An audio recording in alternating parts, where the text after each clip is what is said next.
Doing our coverage on former President Donald Trump's legal battles. In just 4 days, he's going to face a judge for the first time since being indicted by a New York grand jury. The former president faces around 30 fraud-related charges, and they're all centered on payments allegedly made to cover up an affair during Trump's 2016 presidential campaign. According to NBC News, Mr. Trump could face around 30 charges. And tonight, one former U.S. attorney believes the case could go all the way to the Supreme Court. 11 Alive's Joe Ripley joins us now to explain. Former U.S. Attorney Michael Moore says the former president's legal battles could have huge implications for future presidents.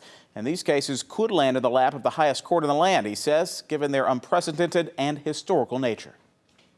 Former President Donald Trump's attorneys say he will surrender himself Tuesday, have his mugshot and fingerprints taken, and face a judge for the first time after a New York grand jury indicted Trump Thursday. Secret Service protection and those things that he's entitled to would create such a logistical and security nightmare that it's unlikely. Former U.S. Attorney Michael Moore thinks it's unlikely Trump faces prison time. According to the indictment, which is still sealed, the former president faces dozens of fraud-related charges centered on allegations that Trump and his businesses made payments during the 2016 presidential campaign to cover up affairs. Moore says given what's at stake, like executive privilege, presidential immunity, and the federal nature of the investigations in New York, Georgia, and Florida, these cases could go all the way to the Supreme Court. There's no question that he'll use this as a tool to raise money. It gives him sort of control of the narrative.